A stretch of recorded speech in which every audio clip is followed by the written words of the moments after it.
Topic 21. An important letter. Cue card. Describe an important letter that you received. You should say who wrote it, when you received it, what the letter was about, and explain why it was important. A very important letter that I received actually came from my doctor, believe it or not. I know that sounds a little strange coming from a young person like me. You see, at the time I was in school and was working very hard and neglecting to take care of myself.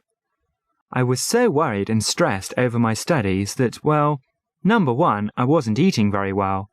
Then, on top of that, I was spending so much time in the library that I wasn't going outside and getting any exercise.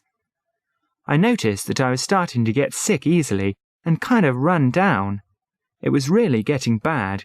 Even my friends noticed my lack of strength and energy, and one of them was so concerned about me that he wrote and mentioned this to my parents, and my mum asked one of her friends, who is a doctor, to give me some advice.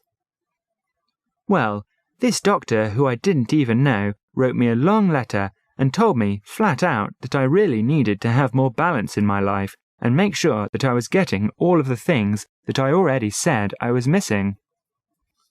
So, out to the badminton court I went, whether I felt like it or not, eating a good healthy breakfast in the morning, slowing down and taking some time with my friends, and then, before I knew it, I felt so much better. If this doctor hadn't taken the time to write me, I just don't know what would have happened to me. I think my life would be different and I might not even be sitting here talking with you. Part 3. Letters. 1. What are the different kinds of letters that the post office delivers? Well, there are bills and things that you have to pay. Then there is a lot of junk mail and advertisements. The nice thing is when you get a personal letter from one of your friends. I suppose there would be some credit card applications and maybe a bank statement. Birthday cards and Christmas cards come through the mail too. 2. What can people do if they receive unwanted advertising in the mail? The best thing that they could do is simply drop it in the wastebasket. I suppose if they wanted to, they could save them and tie them together and take them to the recycling centre to make a little money. They could just put them in a corner and let them stack up and see if their friends are interested in them. If they have a pet, they could use advertisements to line the inside of a birdcage or litter box so it could do its business there. 3. Why do people write letters to newspapers? I think it is because people read newspapers and maybe something that they read affects them and they have something to say about it. Of course, not everyone does this because some people are quieter in nature and would feel like writing and having it printed would be embarrassing. I really think that it depends on the nature of the person and what affects them. I don't know if I would do something like that unless an article really got to me. 4. Do you think it is better to apply for a job by letter or by email? Why? Why not? Well, it really depends on the company, but a lot of companies do their business by email, and so they might prefer that. If the company wanted a hard copy letter, well, of course I would oblige them. I think because I am applying for the job, I would do whatever is convenient for the company. 5. What do you think is the most difficult kind of letter to write? I find it very difficult to write a letter rejecting someone. It's hard to tell them you don't want to date or whatever them and not hurt their feelings any more than you have to.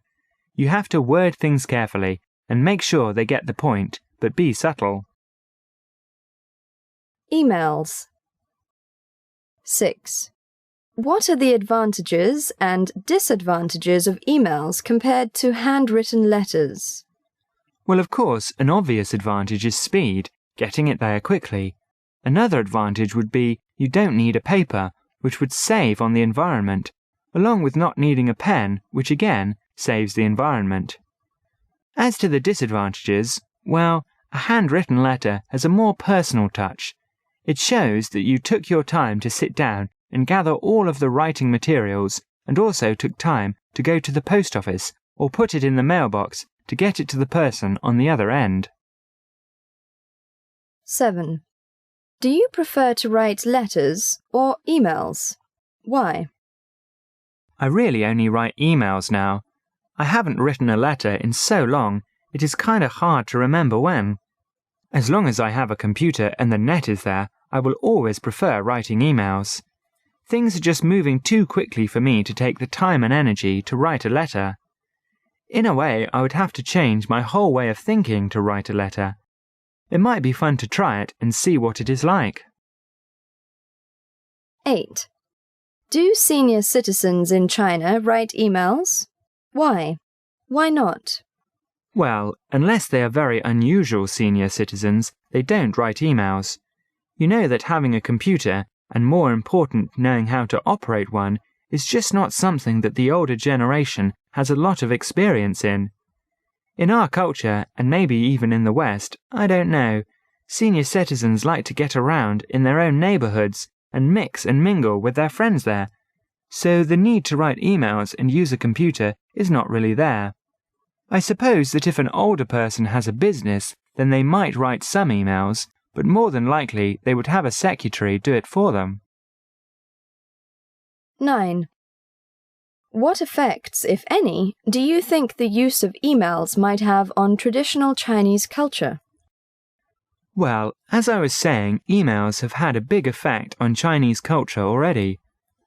We younger people want to reach out to not just the ones that are in our neighborhood or even in our city, but to those that are all over the world. You know, for a long time China was closed to the West and Western culture. Now that it has opened its doors, there have been many changes, and writing emails is one of them. Emailing is more than just writing. It really is a way of life, and this way of life wasn't available here in China before. 10. Do you think handwriting will still be an important skill in the future?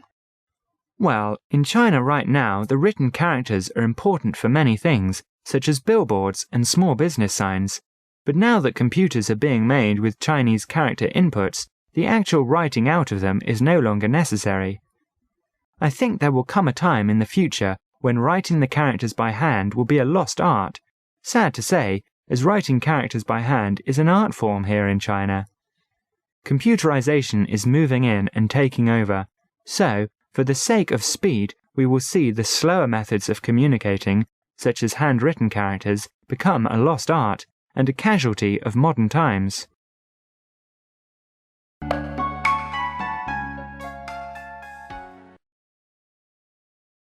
Describe an important letter that you received.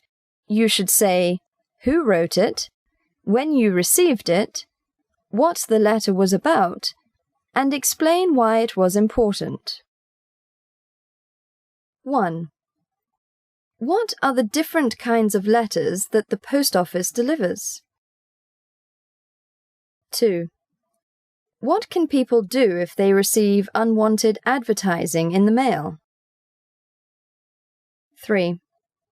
Why do people write letters to newspapers? 4. Do you think it is better to apply for a job by letter or by email? Why? Why not? 5.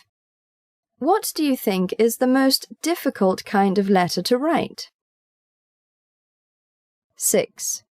What are the advantages and disadvantages of emails compared to handwritten letters? 7. Do you prefer to write letters or emails? Why? 8. Do senior citizens in China write emails? Why? Why not? 9. What effects, if any, do you think the use of emails might have on traditional Chinese culture? 10. Do you think handwriting will still be an important skill in the future?